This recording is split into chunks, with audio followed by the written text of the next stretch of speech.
आज हम आपको बताएंगे कि कैसे कन्नौज में अखिलेश यादव करने लगे हैं जीत का दावा, और ये भी बताएंगे कि बीजेपी के किन सांसदों पर लटक रहा है तलवार की टिकट भैया हो जाएगा इस पार उस पार, यानी कि टिकट कटने का तलवार किसके ऊपर लटक रही है।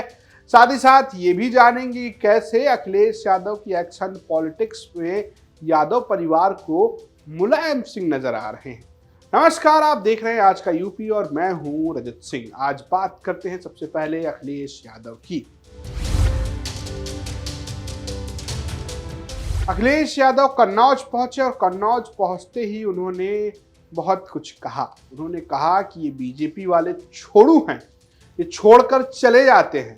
और जब पूछा गया कि भैया कन्नौज से चुनाव लड़िएगा क्या, तो उनका जवाब ये था, जीतेंगे, बल भर जीतेंगे और आप भी साथ दीजिएगा। पहले सुनिए अखिलेश यादव ने कन्नौज में क्या कहा। ये पीडीए का दाव उन्हें उठने नहीं देगा, पीडीए का दाव उन्हें चित कर देगा। पीडीए का दाव ऐसा दाव है जो चरखा लगा करके समझ में नहीं आ रहा कि किस दिशा में जाए। लेकर भैया क्या तैयारी है? देखिए, कन्नौज लोकसभा ने महसूस किया है जो विकास हुआ था समाजवादियों की सरकार में हुआ था। ये तो केवल बातें कर रहे हैं, आएंगे कुछ न कुछ बात करके चले जाएंगे। ये इनका विकास बातों में है, इनका काम बातों में है, और इनके पहनावे से ही पता लग जाता है कि बहुत बड़े छोड़ू लोग हैं। छोड़ू 2024 में कन्नौज चुनाव लड़ेंगे। अरे कन्नौज जीतेंगे ऐतिहासिक वोटों से, और आपसे भी हम अपील करते हैं आप भी मदद करना। तो आपने सुना अखिलेश यादव का बयान। दरअसल कन्नौज में ये चर्चा है कि अखिलेश यादव को टिकट दिया जा सकता है, यानी कि दिया क्या जा सकता है। वो समाजवादी पार्टी के राष्ट्रीय अध्यक्ष हैं, अगर वो चाहेंगे तो जरूर चुनाव लड़ लेंगे। ये माना जा रहा है कि डिंपल यादव को मैनपुरी शिफ्ट करने के बाद कन्नौज की सीट, जो कभी अखिलेश यादव के लिए राजनीतिक एंट्री का पहला दरवाजा था, उस सीट पर अखिलेश यादव 2024 के चुनाव में वापसी कर सकते हैं। यही वजह है कि बीजेपी के सुब्रत पाठक से उनकी हमेशा टक्कर चलती रहती है, जिन्होंने डिंपल यादव को 2019 में हराकर कन्नौज की सीट समाजवादी पार्टी से छीन ली थी। अब उसी सीट पर अखिलेश यादव वापसी चाह रहे हैं, और यही वजह है कि माना जा रहा है कि अखिलेश यादव को यहां से टिकट दिया जा सकता है। बीजेपी भी थोड़े फेरबदल के मूड में नजर आ रही है। माना जा रहा है कि बीजेपी यहां से मंत्री और विधायक कन्नौज से असीम अरुण को टिकट दे सकती है। असीम अरुण से जब यूपी तक ने बात की क्या आपको टिकट मिलने जा रहा है, क्या किसी का टिकट कट रहा है, तो उन्होंने कहा कि नहीं भैया, हम तो विधायक बनकर ही खुश हैं। तो सुनिए क्या कह रहे हैं असीम अरुण। सर, लोकसभा चुनाव जो आने वाला है उसमें आपका भी नाम आ रहा है, आप चुनाव के मैदान में उतरने वाले हैं, इस चर्चाएं हैं? अब चर्चाएं हैं, लेकिन ऐसा कोई इरादा नहीं है। और अभी मैं कन्नौज से विधायक हूँ, कन्नौज की सेवा करना चाहता हूँ। बाकी चर्चा ये शायद मीडिया का केवल एक चर्चा है, इसका कोई ऐसा गहराई इसमें नहीं है। फिलहाल कन्नौज में क्या होगा ये बहुत दिलचस्प होने वाला है, लेकिन अगर अखिलेश यादव लड़ते हैं तो जरूर ये वीआईपी सीट बन जाएगी, और बीजेपी उन्हें रोकने के लिए क्या तरकीब अपनाती है, किसे मैदान में उतारती है, ये देखना भी दिलचस्प होगा।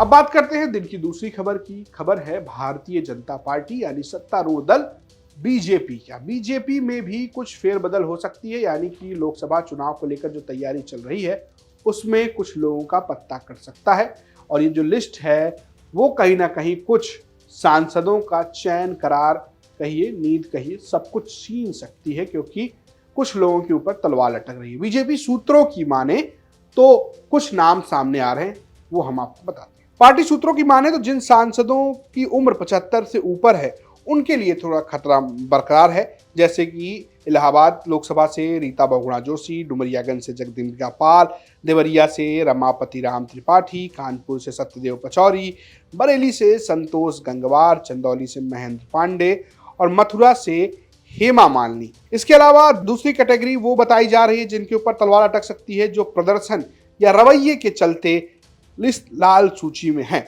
उनमें बदायूं से संघमित्रा मौर्य, बलिया से वीरेंद्र सिंह मस्त, फूलपुर से केसरी देवी पटेल, भदोही से रमेश बिंद, फतेहपुर से साध्वी निरंजन ज्योति, कुशीनगर से विजय दुबे, अकबरपुर से देवेंद्र सिंह भोले, फिरोजाबाद से चंद्रसेन जादौन, मेरठ से राजेंद्र अग्रवाल और पीलीभीत से वरुण गांधी और सुल्तानपुर से मेनका गांधी इस लिस्ट में है। तो ये हमने आपको सूची बताई जिनके ऊपर खतरा मंडरा रहा है, यानी कि बीजेपी ये भी कह रही है कि सर्वे के आधार पर यह तय किया जाएगा और उन पर एक खतरा सा महसूस हो रहा है। ये सूत्र बता रहे हैं बीजेपी के, एक तो जो 75 के पार हो चुके हैं और दूसरे जिनके रवैये को लेकर चर्चा में है। इसमें एक नाम और आप जोड़ सकते हैं, वो है बृजभूषण शरण सिंह का। हालांकि अभी ये चर्चा है कि किसको बीजेपी टिकट देगी, इसकी भी बात हो रही है, क्योंकि कुछ मंत्रियों के नाम का जिक्र आ रहा है जिन्हें टिकट दिया जा सकता है।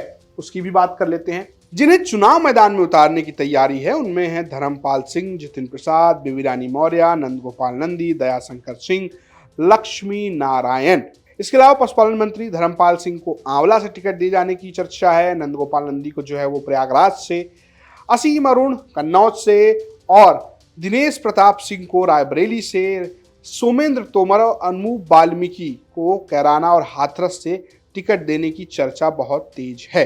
वहीं अगर बीजेपी विधायकों की बात करें तो सिद्धार्थनाथ सिंह के फूलपुर से, सतीश द्विवेदी के सिद्धार्थनगर से, सुरेश राणा के सहारनपुर से और आनंद शुक्ला के चित्रकूट सीट से चुनाव लड़ने की बहुत चर्चा है। मांड विधायक राजेश चौधरी को मथुरा सीट से, अनूपसर से विधायक संजय शर्मा को अलीगढ़ लोकसभा सीट से, तो सरोजनी नगर के विधायक राजेश्वर सिंह के सुल्तानपुर सीट से, दातागंज के विधायक राजेश सिंह बब्बू के बदायूं से चुनाव लड़ने की चर्चा नजर आ रही है। हालांकि आपको बता दें ये जो चर्चा है वो कहीं ना कहीं अभी राज्य स्तर पर मानी जा रही है।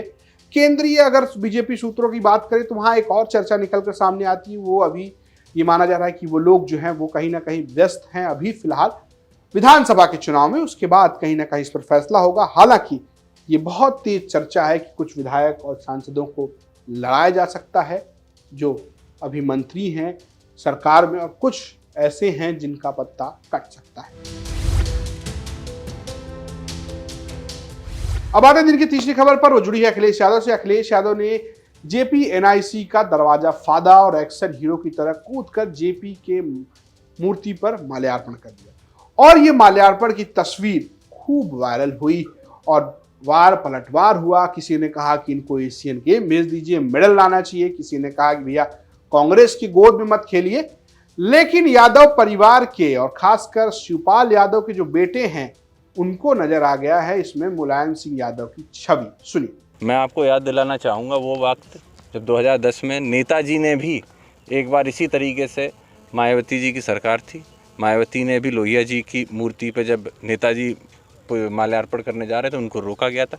कहीं ना कहीं उन्होंने भी इसी तरीके से गेट फांद कर जाकर वहाँ पे माल्यार्पण किया था। तो जैसा मैं कह सकता हूँ कि कल जो घटना रही उससे हम लोगों ने निश्चित ही कहीं ना कहीं नेताजी को भी याद किया है और उन्हीं के द्वारा जो एक जोश, जिस तरीके से समाजवादी पार्टी को आगे बढ़ने के लिए रास्ता जो उन्होंने दिखाया, उसी पे एक बार फिर हम लोग चल पड़े हैं। तो आपको क्या लगता है कि अखिलेश यादव की ये एक्शन पॉलिटिक्स उनके काम आएगी? ये जरूर आप हमें कमेंट करके बताइएगा। फिलहाल आज की यूपी में बस इतना ही। कल फिर मुलाकात होगी। नमस्कार।